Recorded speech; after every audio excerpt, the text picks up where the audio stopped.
What's up, selectors? It's your boy Select Screen here. We are back with another live stream. Shout out to everyone on Facebook, Mixer, Instagram, Twitter. Let's see, where else are we? Twitch. Go check us out on all those platforms right down below. Click the link tr.ee/select screen. Today we are doing something I've been waiting so long for. I have not said much. About this topic because I've been upset about it. We are talking about the PlayStation 5. Today we are doing a deep dive. PlayStation is doing a deep dive in 3 minutes about the PlayStation 5. Finally, I've waited to even talk about Xbox until till today. We obviously watched the reveal. But I did not want to talk about my feelings on the PS5 yet until we got to this point where PlayStation was ready to talk about it. And the reason being for that is very simple. There was nothing to talk about. There was nothing to talk about at all. Literally, last generation, or this, let's say current generation, which it would be your PS4, your Xbox One, or Xbox One X, Microsoft really messed up, and Nintendo. Let's talk about Nintendo as well in there, because obviously the Switch is part of this current generation. Microsoft messed up the biggest. They came out with all these restrictions on what the Xbox One X was going to be. I was a fan of the Kinect, but the way they packaged it presentation-wise just didn't work. And they held on to information too long to tell us what this Xbox One was going to be. Now, the Xbox One is awesome, don't get me wrong. It just took it was a long time to get the messaging out. PlayStation was giving us stuff that year for the PlayStation 4 in December, and then they hit us in February, and they kept giving us stuff, and it just worked. What did Microsoft do this upcoming next gen? So Xbox Series X and PlayStation 5, and we're still sticking with the Switch. Apparently they're not going to do anything else. What is Microsoft doing? They followed PlayStation's schedule for the PS4 for their next gen console, and I'm telling you, they've just been kicking butt. We got 60 seconds very quickly. PlayStation has been so quiet. They have only showed us this logo that you're seeing right over here, and that's about it, man. And it's not been good. So with that being said, we're going to start our coverage here. We're going to start talking about this thing. I'm going to switch between browsers and stuff if, things don't always run great. Sometimes these streams, one's faster than the other one. So we've got the official PlayStation YouTube here. We've got IGN's up, and we're also on the PlayStation blog. So if you see me switching between those, it's because someone lost sound or whatever it is. Listings. All right, here we go. Premiere will begin shortly. I'm excited. You guys leave a comment right now. So far, what are you more interested in? Are you interested in the PlayStation 5 or the Xbox Series 1 X? Or are you just happy with your Switch? If I can say in our pre-show here, the Switch has just been killing it as well. I mean, the Switch is just fun. It is what it is. It does what it needs to do. It doesn't have to be these high-fidelity graphics. I do think they're going to run into a little bit of problem with next-gen games because what are they going to do? It's going to be hard to put Cyberpunk on the Switch unless PlayStation comes out and says, hey, we're going to team up with Nintendo. That would be the biggest shock for me, is that, there was actually a survey that went out from PlayStation saying, hey, would you like to be able to play your PlayStation games on Switch? That was an official report, an official survey from PlayStation. If they did something like that, that would make me buy a PS5 over an Xbox head to head. Here we go. We got 2 minutes left. All right. They're literally doing like the premiere thing and everything off of YouTube.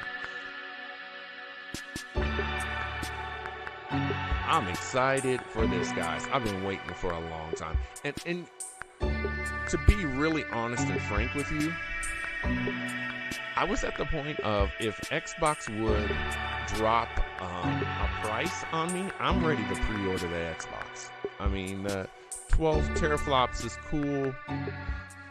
Um, they're saying Halo day one. I've never been a Halo guy. We started playing Halo a little bit on the channel. I don't know if everybody really loved or enjoyed that all that much. Um, but yeah, like, it's been pretty dope. Of course, Gears has been confirmed now to be coming. It's been really cool. Here we go. Minute countdown. Got to do a sound check. Let's just make sure everybody can hear me.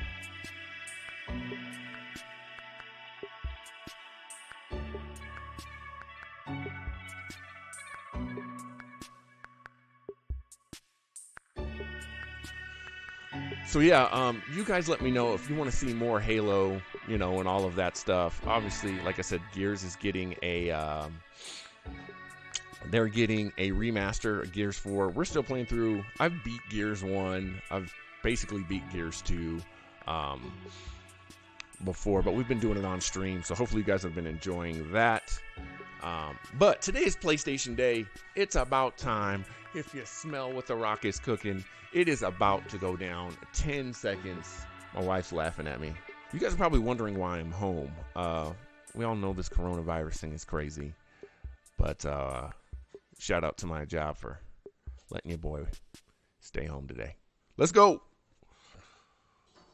Hi. Unfortunately, we had to cancel the talk that we had planned for GDC. But we do have some super exciting news about PS5. Okay. And who better to bring that to you than the one and only Mark Cerny. Without further ado, over to you, Mark. Thank you, Jim. That was weird. There will be lots of chances later on this year to look at the PlayStation 5 games. Today, I want to talk a bit about our goals for the PlayStation 5 hardware and how they influenced the development of the console. I think you all know I'm a big believer in console generations. Once every 5 or 6 or 7 years, a console arrives with substantially new capabilities. There's a lot of learning by the game developers, hopefully not too overwhelming, and soon there's games that could never have been created before. Now, it used to be that as a console designer, you'd somehow intuit what would be the best set of capabilities for the new console, and then build it in complete secrecy. For the PlayStation consoles, that period lasted through PlayStation 3, a powerful and groundbreaking console, but also one that caused quite a lot of heartache, as it was initially difficult to develop games for. So, starting with PlayStation 4, we've taken a different approach, roughly centered around 3 principles. The first of these is listening to the developers, which is to say that a lot of what we put into a console derives directly from the needs and aspirations. Homeboy is super quiet right now. We definitely do have some ideas of our own, but at the core of our philosophy for designing consoles is that game players are here for the fantastic games. Which is to say that game creators matter. Anything we can do to make life easier for the game creators or help them realize their dreams, we will do. So, about once every 2 years, I take a tour of the industry. I go to the various developers and publishers, sit down, and discuss how they're doing with the current consoles and what they'd like to see. But y'all haven't done that this time. This requires weeks on the road, as reaching the bulk of the game creators involves talking to well over 100 people at something like 24 publishers and developers. And it is incredibly valuable. By the way, the feature most requested by the developers, that was an SSD, which we were very happy to put in the hardware, but a lot of problem solving was required. I'll be doing a deep dive on the SSD and surrounding systems later on in this talk. It's also key to make a generational leap while keeping the console sufficiently familiar to game developers. I think about this in terms of balancing evolution and revolution. Now, with PlayStation 1, 2, and 3, the target was a revolution each time with a brand new feature set. That was great in many ways, but time for the developers to get up and running got longer with each console. In the past, I've called this time to triangle. Here's what I had for those 3 consoles. To be clear, I'm not talking about time to make a game. Developers will be ambitious, and it may take them 6 years or so to realize their vision. What I'm talking about is that dead time before graphics and other aspects of game development are up and running, and trying to minimize that. On the other hand, if we're trying to reduce that dead time to 0, that means the hardware architecture can't change at all. We're handcuffed. We need to judge for each feature what value it adds and whether it's worth the increase in developer time needed to support it. So with PlayStation 4, we were able to strike a pretty good balance between performance and familiarity. We got required learning back to PlayStation 1 levels. You guys did a great With job. PS5, the GPU was definitely the area we felt the most tension between adding new features and keeping a familiar programming model. Ultimately, I think we've ended up with something under a month of getting up to speed. That feels like we're striking about the right balance. I'll go into a bit more detail later today about our philosophy with the GPU and the specific feature set that resulted from it. It's also very important for us, as the hardware team, to find new dreams, by which I mean something other than CPU performance, GPU performance, and the amount of RAM. Show me the controller. The increase in graphics performance over the past 2 decades has been astonishing, but there are other areas in which we can innovate and provide significant value to the game creators, and through them, the players. That's why the SSD was very much on our list of directions to explore, regardless of what came out of the conversations with game developers and publishers. The biggest feature in this category is the custom engine for audio. That's today's final topic. The push for vastly improved audio, and in particular 3D audio, isn't something that came out of the developer meetings. It's much more the case that we had a dream of what might be possible 5 years from now, and then worked out a number of steps we could take to set us on that path. So here again are the 3 principles, the first being enabling the desires of developers to drive the hardware design. To me, the SSD really is the key to the next generation. It's a game changer. And it was the #1 ask from developers for PlayStation 5. Okay. As in, we know it's probably impossible, but can you put an SSD in it? That was a discussion we were also having internally. It was clear that the presence of a hard drive in every PlayStation 4 was having a positive impact. A lot of things that would simply have been impossible at Blu-ray disc speeds were now possible. At the same time, though, in 2015 and 2016, when we were having these conversations, developers were already banging up against the limits of the hard drive, and a lot of developer time was being spent designing around slow load speeds. I want to focus in on just one number here, which is how long it takes to load a gigabyte of data from a hard drive. The difficulty being that hard drives are neither particularly fast nor flexible. If all your data is in one block, which is frankly not very likely, you can load 50 to 100 megabytes a second, depending on where the data is located on the hard drive. Let's assume it's on the outer edge, which means loading a gigabyte takes 10 seconds. If you compress your game packages, you can fit more data on the Blu-ray disc and also effectively boost your hard drive read speed by the compression ratio. We support zlib decompression on PlayStation 4 that gets you something like 50% more data on the disc and 50% higher effective read speed. Okay. Unfortunately, though, it's highly likely that your data is scattered around that's in all various fine and files good, on the hard but drive, as well as sourced from multiple locations. they're giving within us those what the files. PS4 So has lots of now, seeks so we are needed understand at what's 2 current. to 50-ish milliseconds each. I get it. My rule of thumb is that the hard drive is spending 2/3 of its time seeking and only 1/3 of its time actually loading data. Putting all of that together, a gigabyte is very roughly 20 seconds to load from a hard drive. Now, a gigabyte is not much data. Games are using 5 or 6 gigabytes of RAM on PlayStation 4, so boot times and load times can get pretty grim. Or to put that differently, as a player, you wait for the game to boot, wait for the game to load, wait for the level to reload every time you die, and you wait for what is euphemistically called fast travel. And all of that leads to the dream. What if we could have not just an SSD, but a blindingly fast SSD? If we could load 5 gigabytes a second from it, what would change? Now, SSDs are completely different from hard drives. They don't have seeks as such. If you have a 5 gigabyte a second SSD, you can read data So from the big 1,000 push here is going to different be locations in load that second, times, pretty much which at is speed. great. That's what I As want to for see change. time to load a gigabyte, this is next gen we're talking about, so memory is bigger. Instead, we should be asking how long to load 2 gigabytes. And the answer is about 1/4 of a second. I mean, that's amazing. We're talking 2 orders of magnitude, meaning very roughly 100 times faster. Which means at 5 gigabytes a second for the SSD, the potential is that the game boots in a second.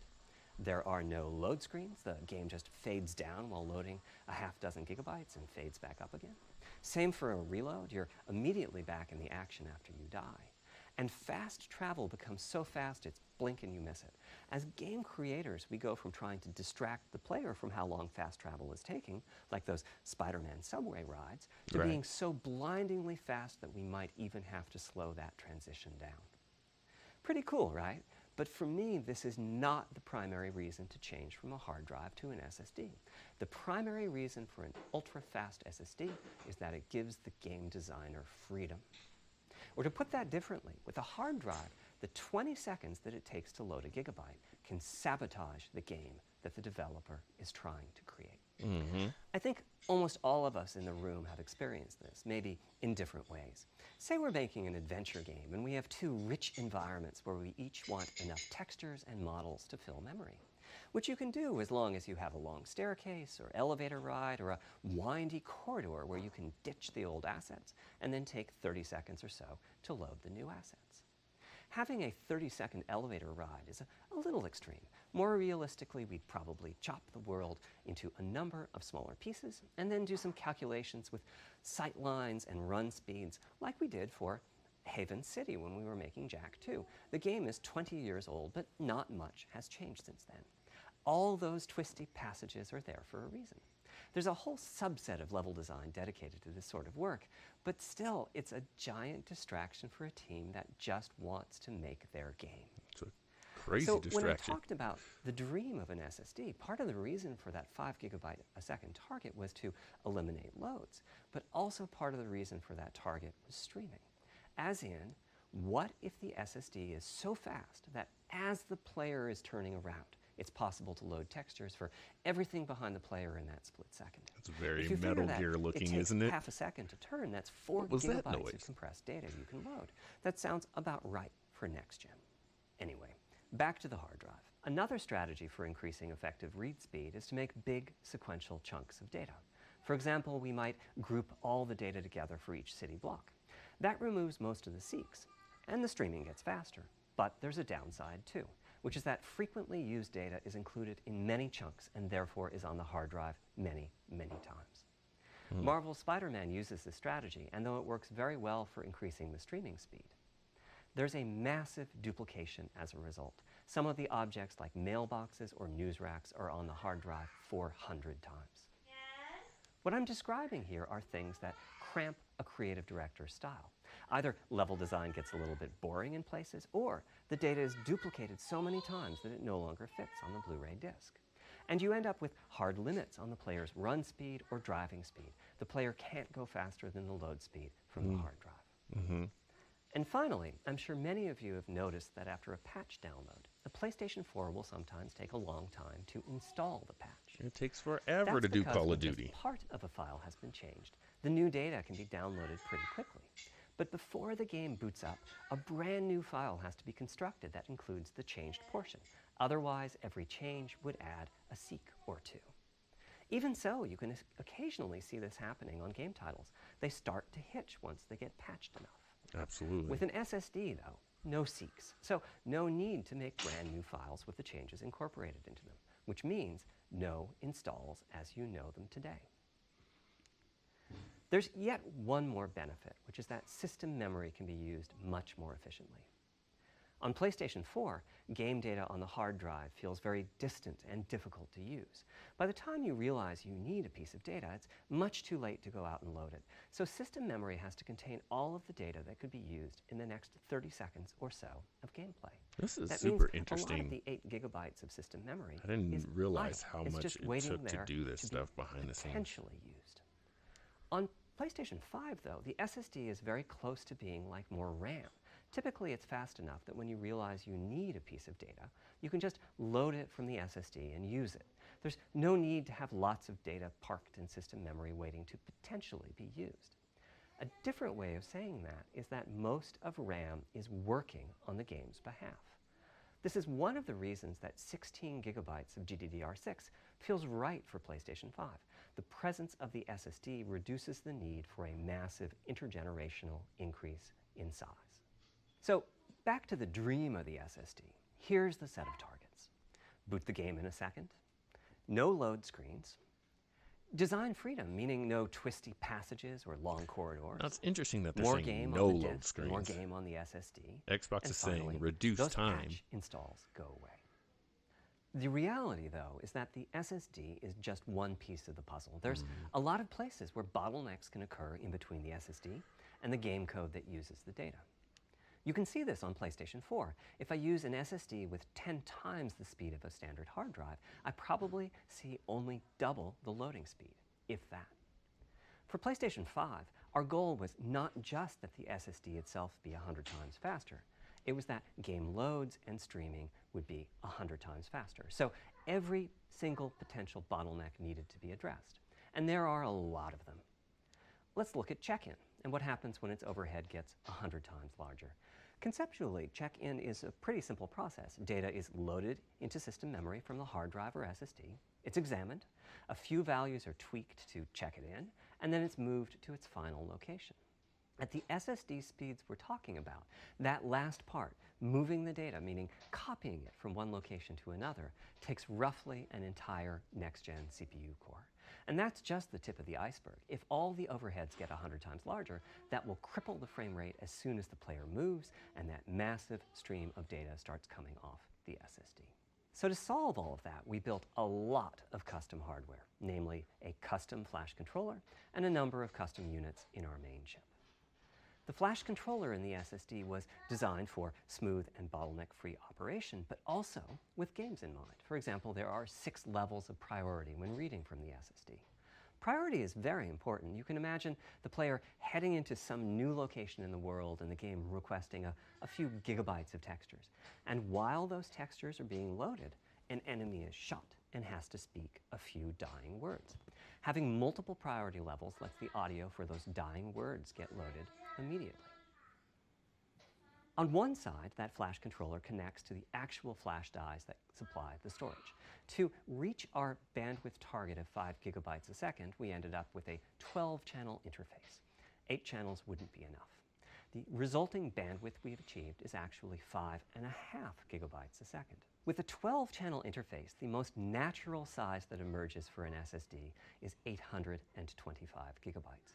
The key question for us was, is that enough? I mean, it's tempting to add more, but flash certainly doesn't come cheap, and we have a responsibility to our gaming audience to be cost-effective with regards to what we put in the console.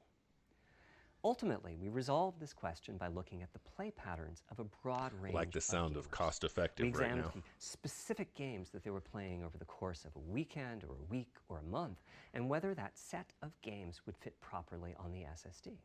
We were able to establish that the friction caused by reinstalls or redownloads would be quite low, and so we locked in on that 825 gigabyte size, while also preparing multiple strategies so that those who want more storage can add it. I'll go through the details in a moment.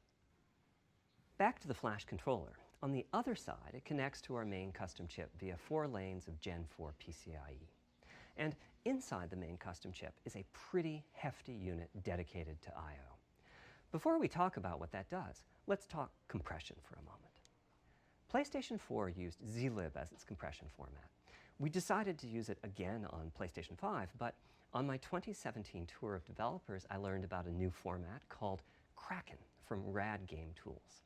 It's like zlib's smarter cousin. Release the Kraken! Similar types of algorithms, but about 10% better compression, which is pretty big. That means 10% more game on the UHD Blu-ray disc or on the SSD. Kraken had only been out for a year, but it was already becoming a de facto industry standard. Half of the teams I talked to were either using it or getting ready to evaluate it. So we hustled and built a custom decompressor into the I/O unit, one capable of handling over 5 gigabytes of Kraken format input data a second.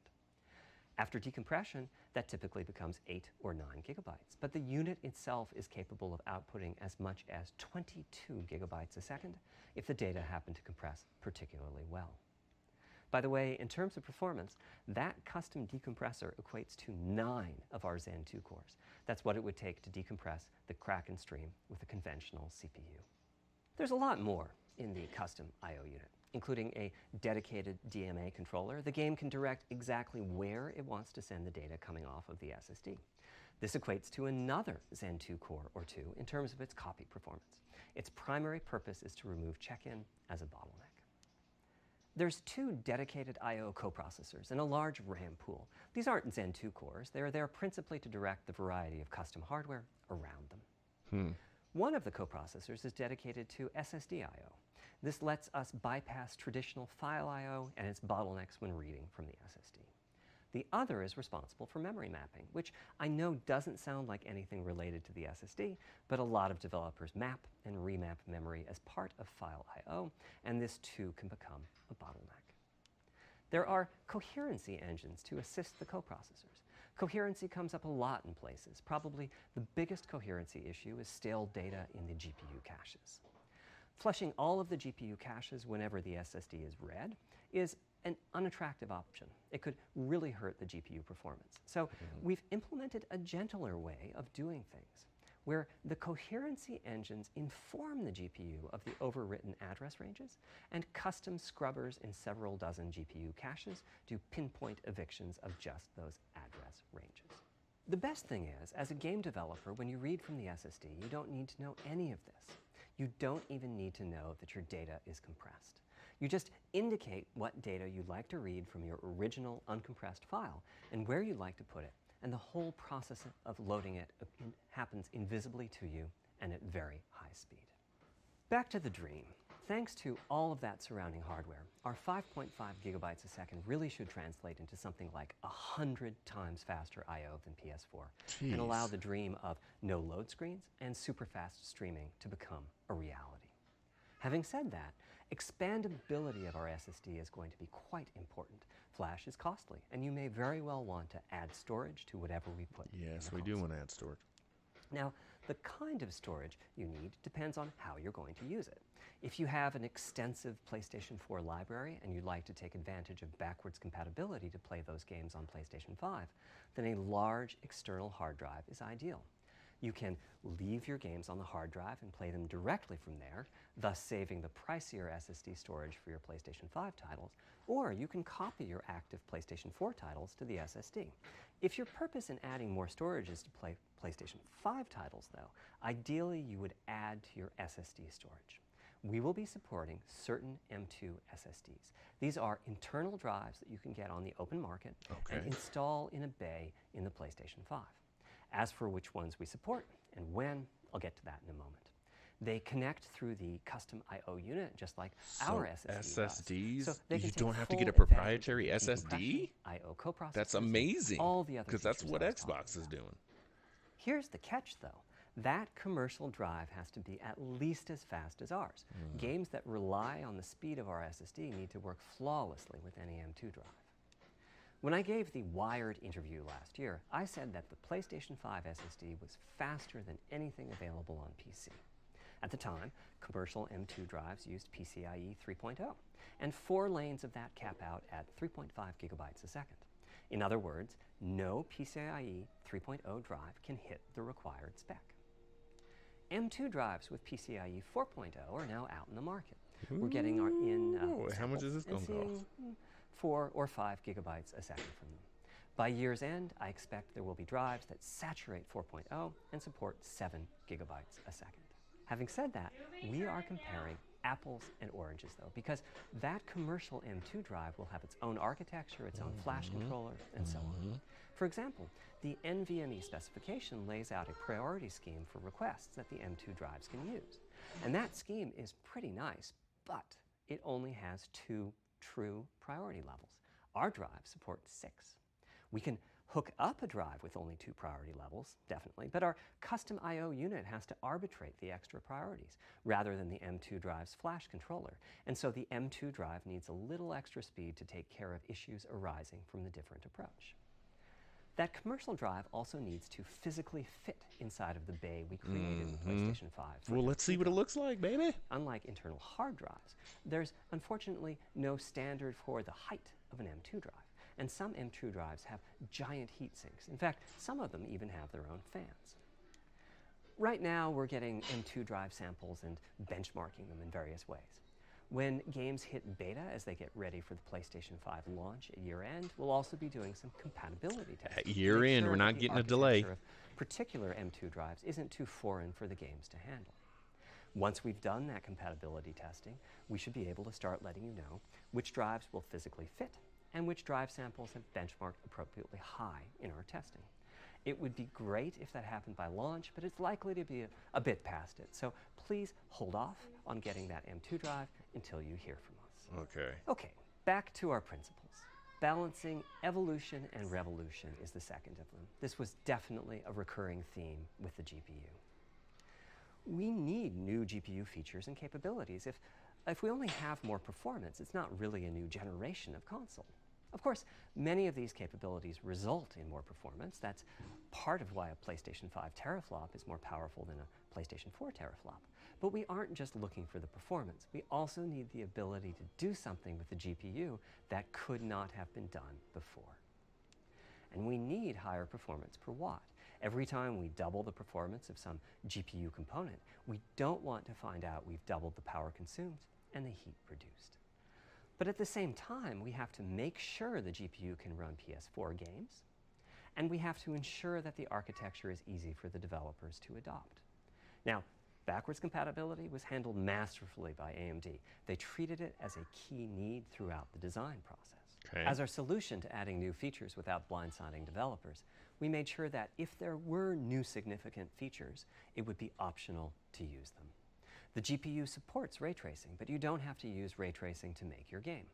The GPU supports primitive shaders, but you can release your first game on PlayStation 5 without making any use of them.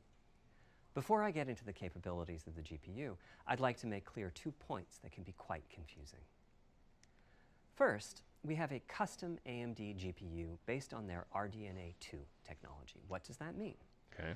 AMD is continuously improving and revising their tech. For RDNA 2, their goals were, roughly speaking, to reduce power consumption by re-architecting the GPU to put data close to where it's needed, to optimize the GPU for performance, and to add a new, more advanced feature set. But that feature set is malleable, which is to say that we have our own needs for PlayStation, and that can factor into what the AMD roadmap becomes. So collaboration is born. If we bring concepts to AMD that are felt to be widely useful, then they can be adopted into RDNA 2 and used broadly, including in PC GPUs. If the ideas are sufficiently specific to what we're trying to accomplish, like the GPU cache scrubbers I was talking about, then they end up being just for us. If you see a similar discrete GPU available as a PC card at roughly the same time as we release our console, that means our collaboration with AMD succeeded in producing technology useful in both worlds. It doesn't mean that we as Sony simply incorporated the PC part into our console. This continuous improvement in AMD technology means it's dangerous to rely on teraflops as an absolute indicator of performance, and CU count should be avoided as well. In the case of CPUs, we all understand this. The PlayStation 4 and PlayStation 5 each have 8 CPUs, but we never think that meant the capabilities and performance are equal. It's the same for CUs. For one thing, they've been getting much larger over time. Adding new features means adding lots of transistors. In fact, the transistor count for a PlayStation 5 CU is 62% larger than the transistor count for a PlayStation 4 CU. Second, the PlayStation 5 GPU is backwards compatible with PlayStation 4. What does that mean? One way you can achieve backwards compatibility is to put the previous console's chipset in the new console, like we did with some PlayStation 3s. What? But that's, of course, extremely expensive. Yeah. A better way is to incorporate any differences in the previous console's logic into the new console's custom chips, meaning that even as the technology evolves, the logic and feature set that PlayStation 4 and PlayStation 4 Pro titles rely on is still available in backwards compatibility modes. Okay. One advantage of this strategy is that once backwards compatibility is in the console, it's in. It's not as if a cost down will remove backwards compatibility like it did on PlayStation 3. Achieving this unification of functionality took years of efforts by AMD, as any roadmap advancement creates a potential divergence in logic. So Running just PS4 and PS4 titles at boosted frequencies has also added complexity. The boost is truly massive this time around, and some game code just can't handle it. Testing has to be done on a title-by-title basis. Results are excellent, though. We recently took a look at the top 100 PlayStation 4 titles as ranked by playtime, and we're expecting almost all of them to be playable at launch on PlayStation 5. Nice. With regards to new features, as I said, our strategy was to try to break new ground, but at the same time not to require use of the new GPU capabilities. For more than a decade, GPUs have imposed a restriction on game engines. Software handles vertex processing, but for the most part, dedicated hardware is responsible for the triangles and other geometry that the vertices form. That means it's not possible to do even basic optimizations, such as aborting processing of a vertex if all geometry that uses it is off-screen. PlayStation 5 has a new unit called the Geometry Engine, which brings handling of triangles and other primitives under full programmatic control. As a game developer, you're free to ignore its existence and use the PlayStation 5 GPU as if it were no more capable than the PS4 GPU, or you can use this new intelligence in various ways. Simple usage could be performance optimization, such as removing backfaced or off-screen vertices and triangles.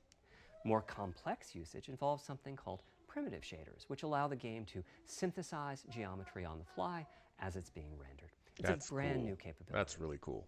Using primitive shaders on PlayStation 5 will allow for a broad variety of techniques, including smoothly varying level of detail, addition of procedural detail to close-up objects, and improvements to particle effects and other visual special effects. Another major new feature of our custom RDNA 2-based GPU is ray tracing, using the same strategy as AMD's upcoming PC GPUs. The CUs contain a new specialized unit called the intersection engine, which can calculate the intersection of rays with boxes and triangles. To use the intersection engine, first you build what is called an acceleration structure. It's data in RAM that contains all of your geometry. There's a specific set of formats you can use. They're variations on the same BVH concept. Then, in your shader program, you use a new instruction that asks the intersection engine to check a ray against the BVH.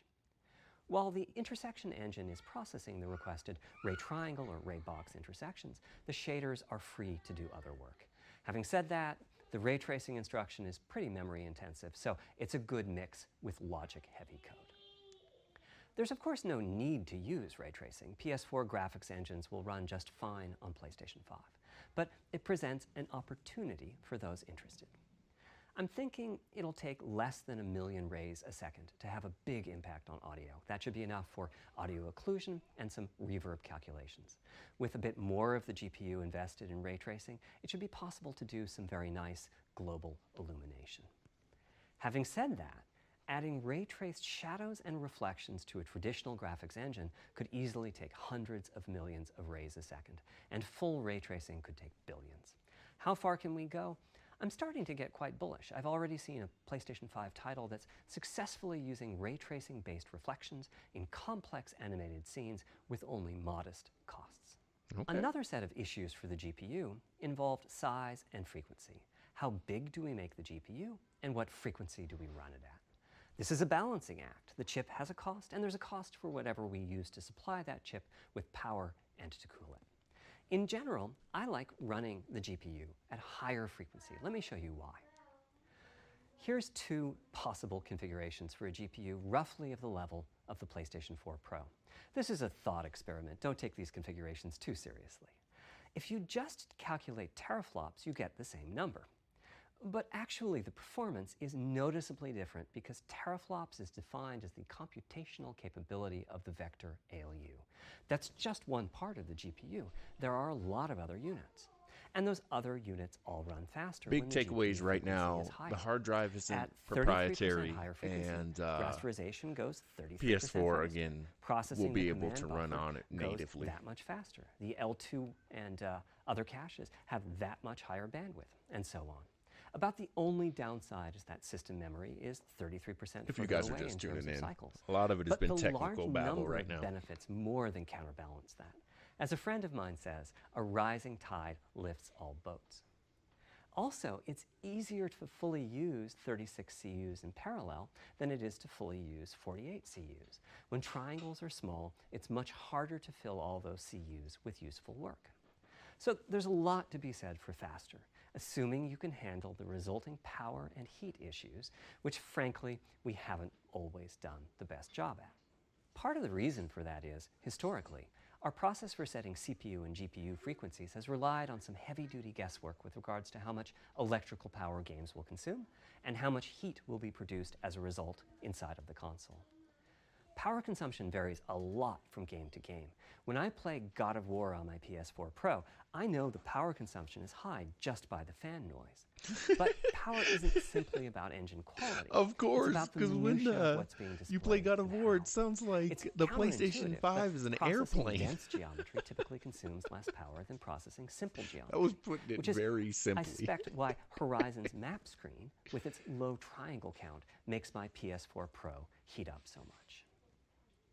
Our process on previous consoles has been to try to guess what the maximum power consumption during the entire console lifetime might be, which is to say, the worst case scene in the worst case game, and prepare a cooling solution that we think will be quiet at that power level. If we get it right, fan noise is minimal. If we get it wrong, the console will be quite loud for the higher power games, and there's even a chance that it might overheat and shut down if we misestimate power too badly. PlayStation 5 is especially challenging because the CPU supports 256-bit native instructions that consume a lot of power. These are great here and there, but presumably only minimally used. Or are they? If we plan for major 256-bit instruction usage, we need to set the CPU clock substantially lower or noticeably increase the size of the power supply and fan. So, after much discussion, we decided to go with a very different direction on PlayStation 5. Okay. We built a GPU with 36 CUs. Mind you, RDNA 2 CUs are large. Each has 62% more transistors than the CUs we were using on PlayStation 4. So if we compare transistor counts, 36 RDNA 2 CUs equates to roughly 58 PlayStation 4 CUs. It is a fairly sizable GPU. Then we went with a variable frequency strategy for PlayStation 5, which is to say we continuously run the GPU and CPU in boost mode. We supply a generous amount of electrical power and then increase the frequency of GPU and CPU until they reach the capabilities of the system's cooling solution. It's a completely different paradigm. Rather than running at constant frequency and letting power vary based on the workload, we run at essentially constant power and let the frequency vary based on the workload. We then tackled the engineering challenge of a cost-effective and high-performance cooling solution designed for that specific power level. In some ways, it becomes a simpler problem. I feel like I'm watching an episode of Dragon Ball Z without singing. Is that for me, son? This game might have. Can I have a bite? As for the details of the cooling solution, we're saving them for our teardown. For you? I think you'll be quite happy with what the engineering team came up with. You want to sit up here on the stream? So, how fast can we run the GPU and CPU? No, you can't touch it, okay? The simplest approach would be to look at the actual temperature of the silicon die and throttle the frequency on that basis. Hi. But that won't work. Say it. It fails to create a consistent PlayStation 5 experience. It wouldn't do to run a console slower simply because it was in a hot room. So rather than look at the actual temperature of the silicon die, we look at the activities that the GPU and CPU are performing and set the frequencies on that basis, which makes everything you're on the stream, so that makes it better, right? While we're at it, we also use AMD's Smart Shift technology and send any unused power from the CPU to the GPU so it can squeeze out a few more pixels. The benefits of this strategy are quite large. Running a GPU at 2 gigahertz was looking like an unreachable target with the old fixed frequency strategy. With this new paradigm, we're able to run way over that. In fact, we have to cap the GPU frequency at 2.23 gigahertz so that we can guarantee that the on-chip logic operates properly. 36 CUs at 2.23 gigahertz is 10.3 teraflops. And we expect the GPU to spend most of its time at or close to that frequency. 10 teraflops versus 12 teraflops was causing headaches with the old strategy. But now we can run it as high as 3.5 gigahertz. In fact, it spends most of its time at that frequency. Okay. That doesn't mean all games will be running at 2.23 gigahertz and 3.5 gigahertz. When that worst-case game arrives, it will run at a lower clock speed, but not too much lower. To reduce power by 10%, it only takes a couple of percent reduction in frequency, so I'd expect any downclocking to be pretty minor. All things considered, the change to a variable frequency approach will show significant gains for PlayStation gamers. The final of our three principles. Hey, we got a new was about selector. finding new What's dreams. up, It's Upwind important Ship for us on the hardware 4118? team to Thanks for find following new ways us. to expand or deepen gaming, and that's what led us to a focus on 3D audio. As players, we experience the game through the visuals, through audio, and through the So leave a feedback we comment here, receive from the guys. controller, such as rumble or haptics. Upwind says Personally, I gladly feel a they are game going is a just different dead direction without for the audio. power and Visuals fan are, usage of course, because important, my but the impact PS4 of audio sounds is like a huge small as well. aircraft. That's At what the I same was time, saying the too. audio team on a game Holy project has to moly, do a like lot playing with God a of little. War. It's For example, on PlayStation the 4, whole there's time the fierce PlayStation's competition just for the like an Jaguar CPU aircraft. cores. You're absolutely right. Audio typically ends up getting just a fraction of a core. That's not much of a computational resource, particularly when you consider that the visuals run at 30 or 60 frames a second, but audio processing needs to happen at almost Now, 200 here's times the a interesting second. thing. So We're talking about it's been 10 tough teraflops going versus forward 12 progress on audio teraflops, with right? PlayStation So 4, Xbox is particularly more when PlayStation powerful. 3 was More such a powerful beast when we when talk it about the came to console audio. wars. The SPUs Really, who in cares? Cell were But almost a perfect device in for that audio case, rendering. do you Simple think pipelined that the algorithms power could really usage take is advantage going of to asynchronous be DMA and frequently reached 100% very different? utilization I of don't the know. floating point unit. There's unfortunately nothing comparable on PlayStation 4. Let me know what you Probably think, Upwind. the most dramatic progress in the PlayStation 4 generation has been with virtual reality. Let's go. The PSVR hardware has its own audio unit. It supports about 50 pretty decent 3D sound sources. And this provided a hint as to where we could go with audio, as well as some valuable experience. Not to oversimplify, but here were our goals for audio on PlayStation 5. The first goal was great audio for everyone, not just VR users or soundbar owners or headphone users. That meant audio had to be part of the console. Done. It couldn't be a peripheral. Down. The second goal was to support hundreds of sound sources. We didn't want developers to have to pick and choose what sounds would Say get 3D bye-bye. effects and which wouldn't. We wanted every sound in the game to have dimensionality. And finally, we wanted to really take on the challenges of presence and locality. Now, when we say presence, we mean the feeling that you're actually there. You've entered the Grumps matrix. says, It's not, of course, something He we gave thought you we a could random perfectly achieve. name. The idea I'm was that if we Upwind. stopped using just a rain sound and instead That's used funny. lots of 3D audio sources for raindrops hitting the ground at all sorts of locations around you, then at some point your brain would take a leap and you'd begin to have this feeling of real presence inside the virtual world of the game. That's funny. This has the capacity to affect your appreciation of the game, just like music in a game does. The concept of locality is simpler. It's just your sense of where the audio is coming from. To the right of you, behind you, above you.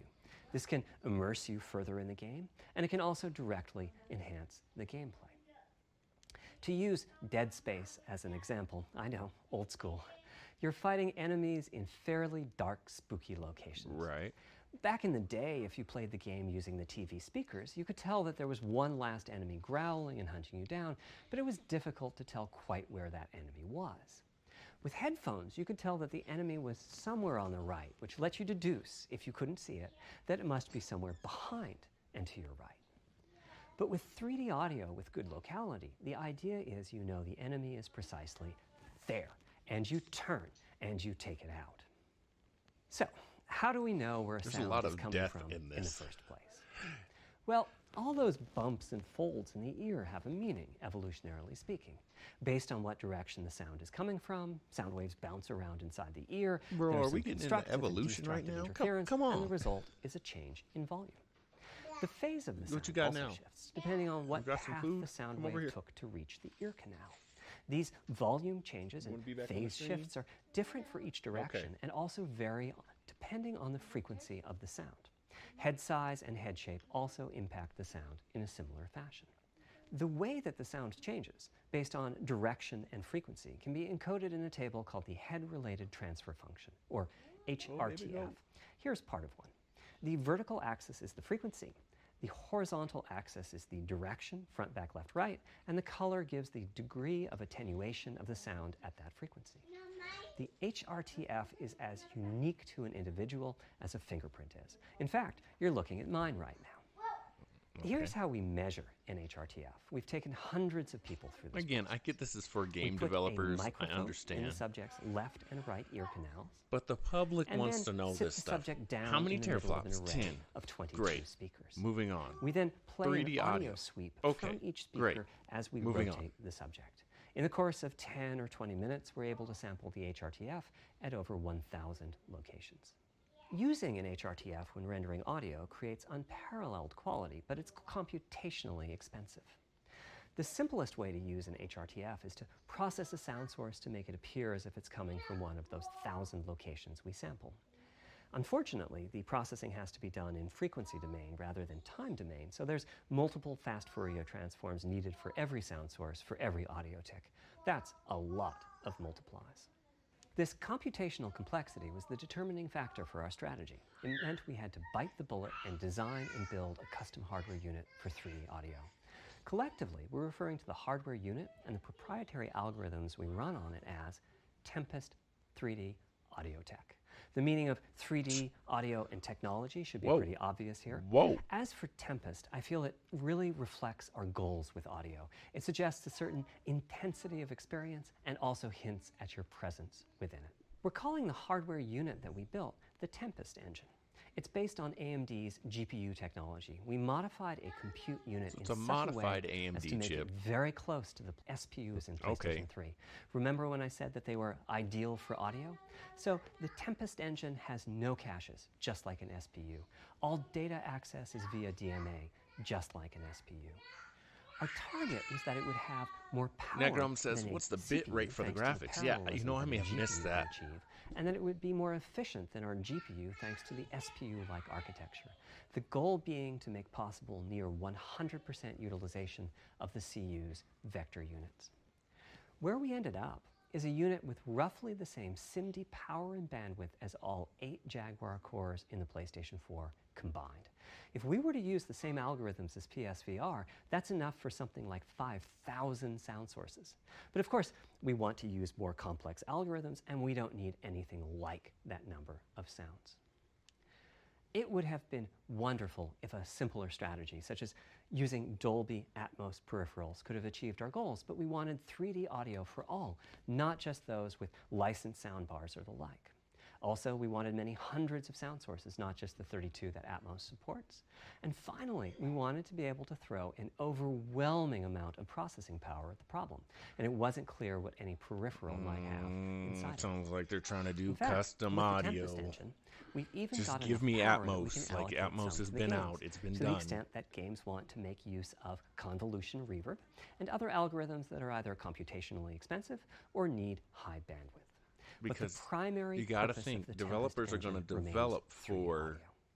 the lower Now, spec. 3D right? audio is a major So they're going to academic develop, research if let's say topic. it's got safe better to say audio that than no the one in the Xbox, world has all of the answers. they're going to And the develop set of for that. algorithms that has to be invented, tuned, And or then everything implemented else to is realize kinda our vision extra. for 3D audio Just give me is Atmos. immense. For example, use of HRTFs in games is quite complex. Before, I talked about making a sound source appear as if it's coming from one of those 1,000 HRTF sample locations. But for high-quality 3D game audio, we have to handle other possibilities. The sound source might not be at one of the 1,000 HRTF sample locations, so we have to blend the HRTF data from the closest locations that we have sampled. The sound source might be moving, which needs very special handling as that blend keeps changing, and that can cause phase artifacts in the resulting audio. Or the sound source might have a size to it, meaning it should feel as if it's coming from an area rather than a single point. There's also whole categories of approaches to be handled. 3D audio can be implemented using individual processing of 3D sound sources. But alternatively, ambisonics can be used for 3D audio. Ambisonics being somewhat like the spherical harmonics used in computer graphics. And finally, there's audio devices.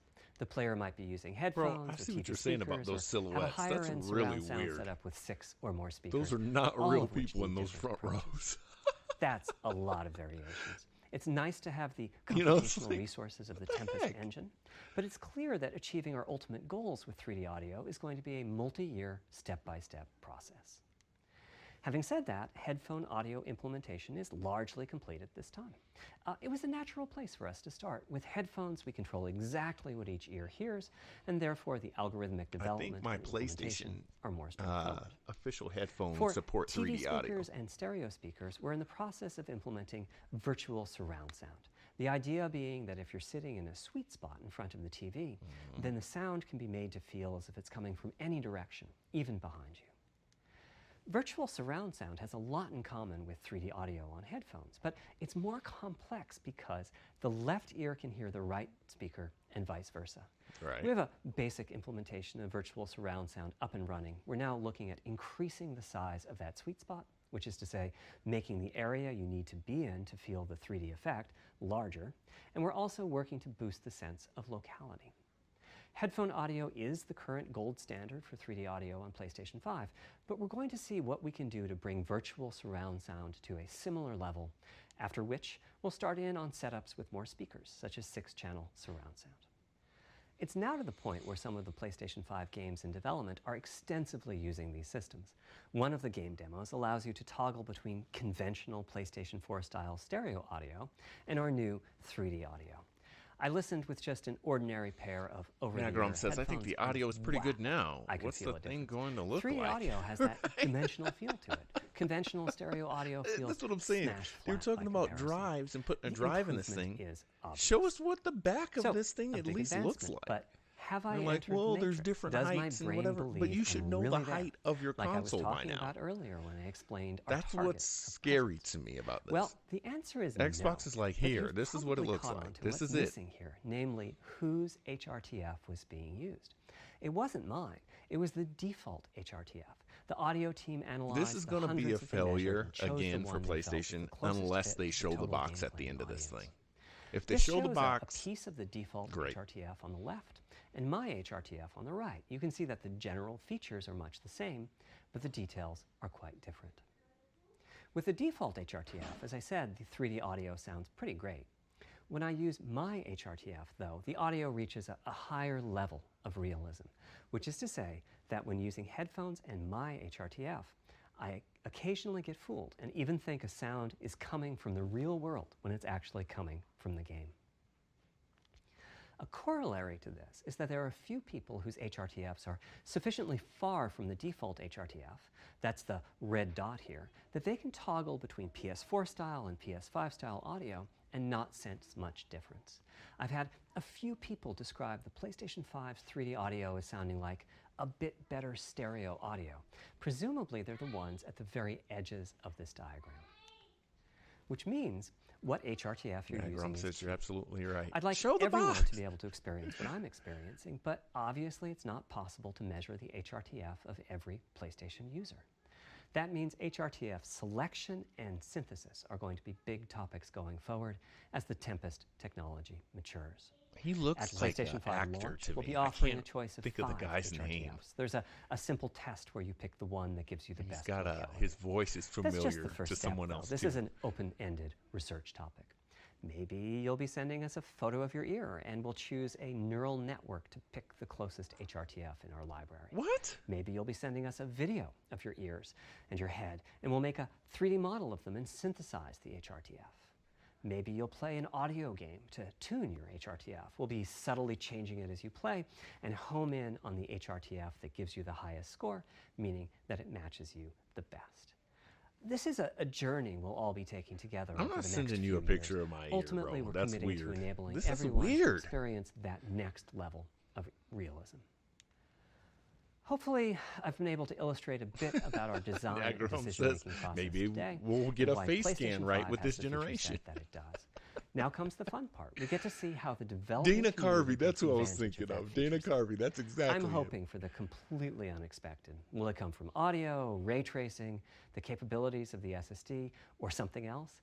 I guess we'll find out soon enough. Thank you for your time today. Bro, what? What just happened?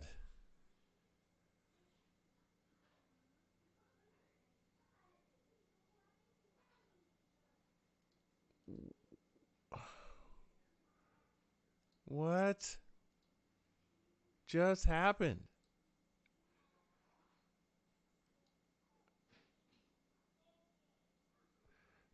Okay, so we got to obviously talk about what this all means. Again, we knew this was going to be a tech demo. Can I not look at the comments here? Scammed.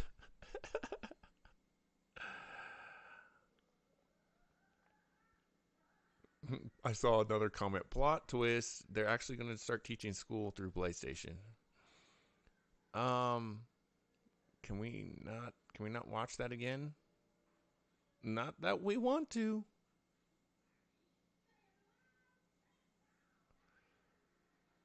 So what's the PlayStation blog saying? Let's put that up.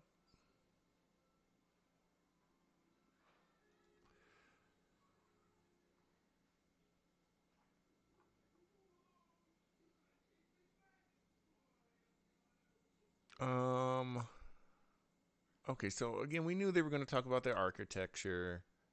We knew all this stuff was happening, right? I'm just going to play this in the background. Reaction to this is what the heck. So again, if I hopefully I've got this right, and we'll check IGN just to confirm this stuff. But 10 teraflops. They're changing the way the thing is powered. Um, PlayStation 4 backwards compatibility. Now they teased how they did PS2 to PS3, and the way they did that is they basically put a PS2 in the PS3, but they did not mention that those two would be backwards compatible. Lots of technical how we are putting this thing together without showing us. Did not show us the box. We have no idea what it looks like. And then the hard drive. The best thing that come out of this is that the hard drive is going to be like the PlayStation 4, where you can remove the one that's in it and expand it with one, like your own custom one, as long as it meets the tech specs. That's cool. But there's an issue with that because it can kind of go back and forth a little bit, because what we've seen Xbox Series 1 or Xbox Series X announced yesterday that they are having a port on the back with proprietary memory cards, basically 1 terabyte cards that they're making with Seagate, that you can only get through Xbox. Think Xbox 360 memory cards. You know, they had special cards that you could put the drive on top of your Xbox 360, but then you could also put in their little, additional memory cards. So that's similar to what they're going to do with the Xbox Series X. With the PlayStation, think of it more as your PlayStation 4 now. So your PlayStation 4 now, you can take out, and it won't void your warranty. You can take out your drive. Don't hold me on that. You can take out your drive, and as long as there's a compatible drive, you can go on Amazon and get another drive that's 4 terabytes. The problem with that strategy is, well, there's positive and negatives. The positive of the Xbox strategy is, I think they can kind of, obviously there's a baseline cost. Like, let's say these cards are going to be $100. So there's a standard. With PlayStations, you can get you can get a drive, but it can be, another $400. So we'll see. Obviously, you on both consoles, you're not going to be able to take a hard drive that you have now and plug it into it and save PlayStation 5 games or Xbox Series X games to it. Now, Xbox One games, PlayStation 4 games, you will be able to do that. So it's almost like we're a little further than the technology should be, almost, for me, drive-wise. Let's go back to the presentation. Again, we understood this was going to be a tech demo, but I feel like you could have done this better. You could have done this better. You could have shown this stuff. And they started out right. I mean, the pictures that we're seeing here, like, here's what we were doing. Here's what we're doing now. That's the comparison that they should have kept making. Like, PlayStation 4, this is how we did it. This is how we're doing it. This is how we did it. This is how we're doing it. But the problem became, one, there are cardboard cutouts down there. Those are not real people. So why put those silhouettes in there? That's weird. And then just the presentation itself. This is not messing with Xbox right now, guys. And I'm going to tell you straight up, I'm a PlayStation guy over Xbox. Always have been from day one. But this is not looking good, man. Now, another thing that did come out of this conference is they did confirm, again, holiday 2020. But, man, you have a lot of perceived market share to make up. And this wasn't it. 3D audio, all this stuff. We're not using Dolby Atmos. Send us a picture or a video of your ear. What is going on? Why is PlayStation talking about, if and this is the worst thing about it, is he gave an example of, well, maybe you're doing a test where you're playing a game and then you can figure out which one sounds better. Everything seems conceptual with PlayStation 5 right now. And that's not good in the year that this console is coming out. Well, I don't want to be sold on concepts. I want to know what is going on with this thing. Is it coming out? How many teraflops is it? Does it have 3D audio? Great. Those are the things we don't want. Don't sell me on and I know I'm the consumer, not the developer. But even as a developer, you're still saying, here's what we think we can do. Go do it. Whereas Xbox is saying, here's your tools, go and do it. This is an issue. This is really an issue. I'm going to be very interested. I had a couple of people text me. Shout out to Cool Colored Kids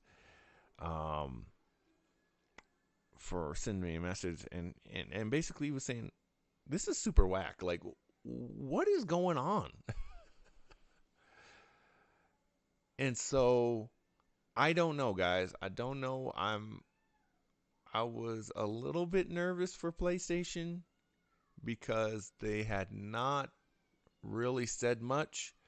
Now they've said something, and what they're saying wasn't much. Not good. Not good.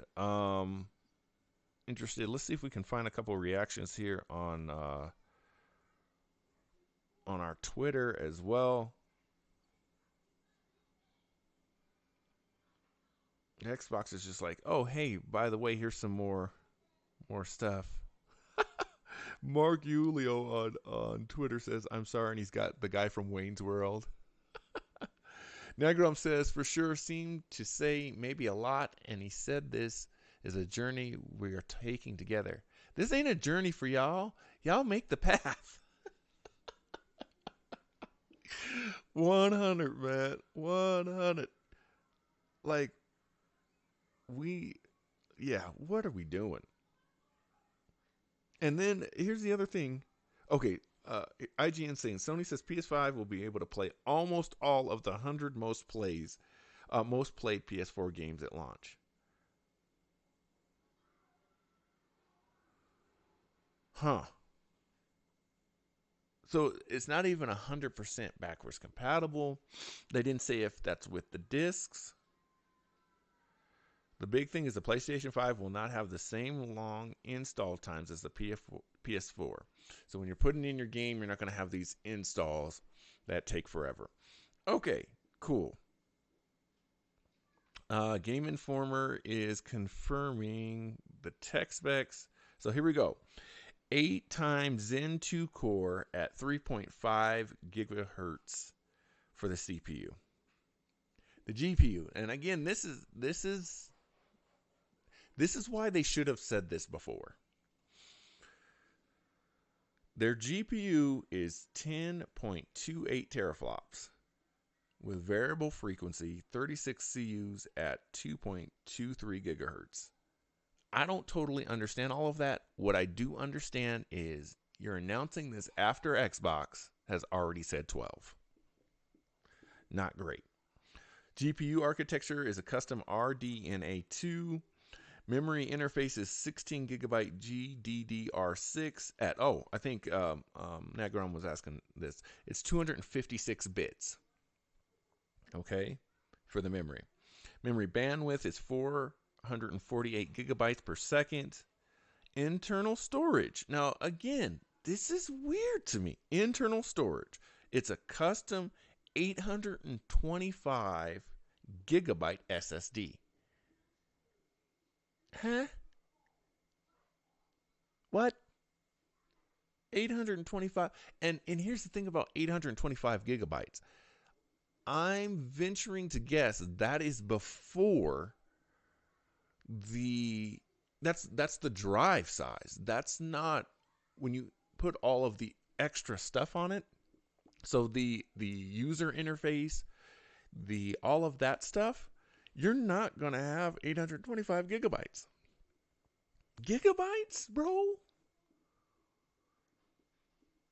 The PlayStation 4 had a terabyte drive in it. Standard. And then, you're probably getting about 825 gigabytes. Now, again, SSD versus hard drive.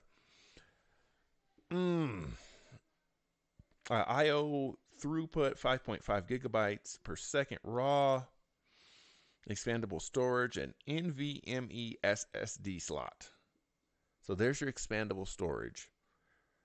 And again, the height on these things, he was saying, ranges. So don't go out and buy a drive yet. External storage, a USB HDD support. But that'll probably be, again, for PS4 games.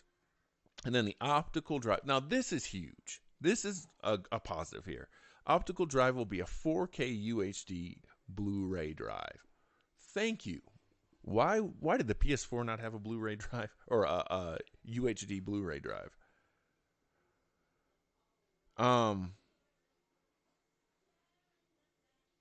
So, Game Informer saying in some areas, the GPU of the Series X boasting 12 teraflops of performance is bigger.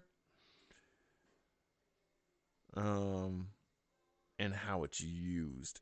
So I think for the nerds out there, I should say the geeks out there, the Xbox is more powerful, hands down. How it's used always matters. But again, my problem with this is more about the timing of the announcement. The timing of that. If you came out and you said, "Hey, we got 10 teraflops," everybody would have went, "Woo! 10 teraflops, 10.5, whatever it is, teraflops." And then Xbox comes out and says, "We got 12." Then it's like, dang, well, they just upped it to 12. But you're coming out after Xbox saying, "We got 10." Yikes. All of this has just been not good. Not good.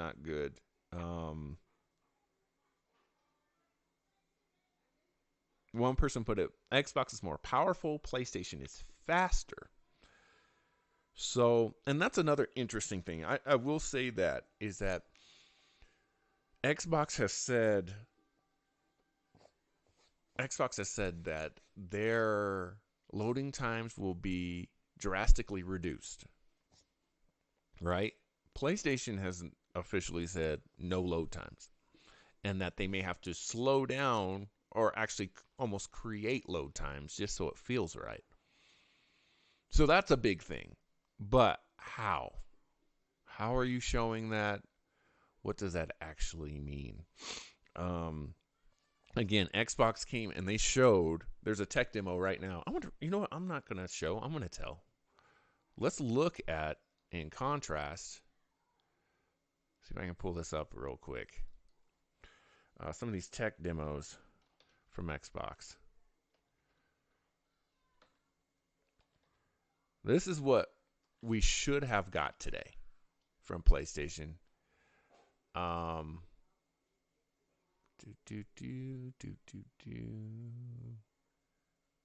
So check this out. Here's quick resume from Xbox Series X, all right? I might have to pause the sound.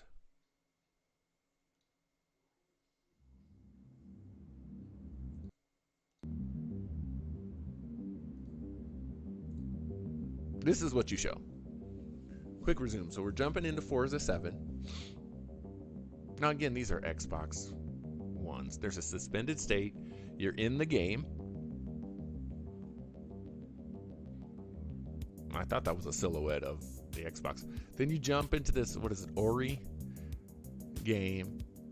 It takes a few seconds to load up, but boom, you're right into the game. You're not loading up. You're not getting, all this other stuff. Jump out of that. And I mean, we're talking about 5-6 seconds. And then you're back into another game. Now, I'm assuming these games are on the hard drive, because obviously you're not putting a disc in. We're going to go over to Hellblade.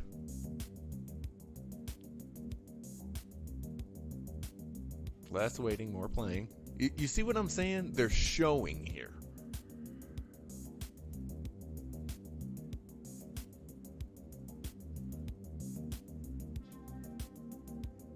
State of Decay 2. So you get what I'm saying? It's very... Xbox is like, here. We're done talking about it. Let's be about it. Here's what this thing is doing. Let's see. Where's the other tech demo?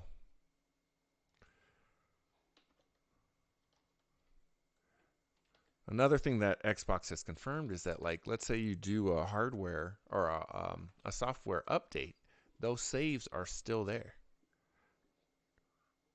Again, we talked about load times.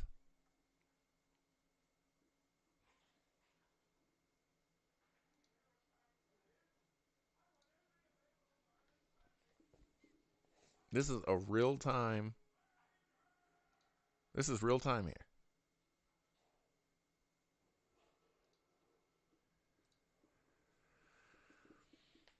So we got the Xbox One on the left, still loading.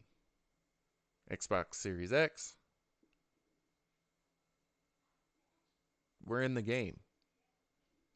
This looks like a product that is several months out. This is like, hey, we're in, if there's 3 phases, we're towards the end of phase 2 kind of product. And that's how Microsoft and Xbox is being perceived right now, as they're ready to go. If I'm a developer, I'm looking at this and I'm going, we're going to develop primarily on Xbox, and that makes such a difference. And the reason that I say that is that was shown with the PlayStation 4. Games were starting to be developed on PS4, and that matters.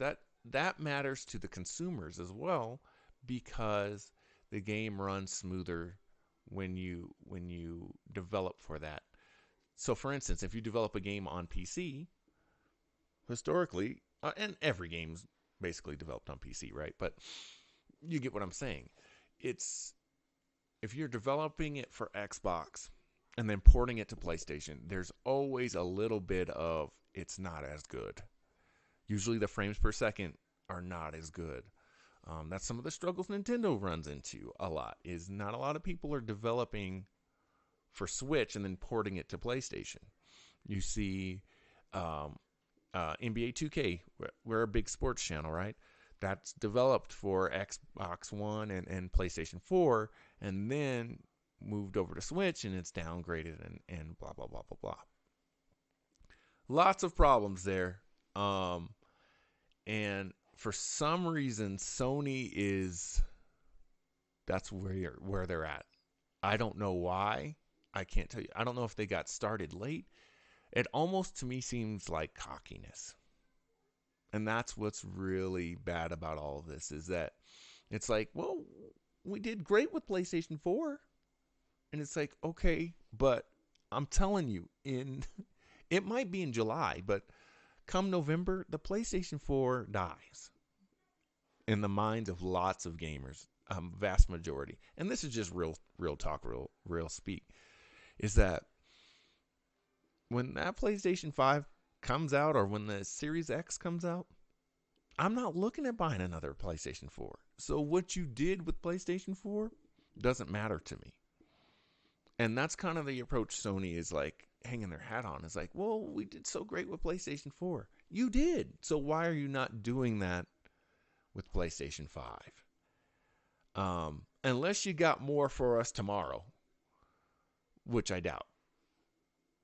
I think they're going to hang their hat there for another month and say, we did a tech demo, we said something.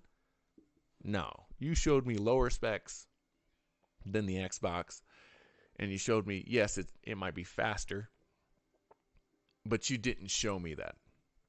If they would have did a similar comparison to this that we're looking at and showed us no load times on a game, that whole tech demo, the mind share, the perception here is so imperative. And I get that Sony's been talking to developers and all that stuff like they were saying at the beginning, but talk to real gamers. Come talk to me. Come talk to Elmo. Come talk to Nagron, because this ain't it. This ain't it, man. Very, very disappointed in that conference, in that presentation. Again, I wasn't expecting to see a ton of games. You could have showed me Spider-Man from PS4, but you didn't show me anything, and that does not work, especially in the time frame that we're at right now. So, selectors, what do you guys think? Those of you on YouTube, you guys are getting this a little bit late. We'll be uploading this very, very quickly, and Twitch. Let me know in the comments down below. Has your perception changed on PS5? Has it been better? Has it been worse? Leave that in the comments down below. Obviously, I've been talking about my feelings for the last hour and 23 minutes. You guys let me know what you guys think down in the comments below. I appreciate each and every one of you. Make sure to hit the like and the subscribe button. Share this with your friends. Let's talk about this more on Twitter. And you can find all those links at linktr.ee/select screen. All right? Until next time, guys, remember to choose your destiny. My name's Select Screen, and I'm out.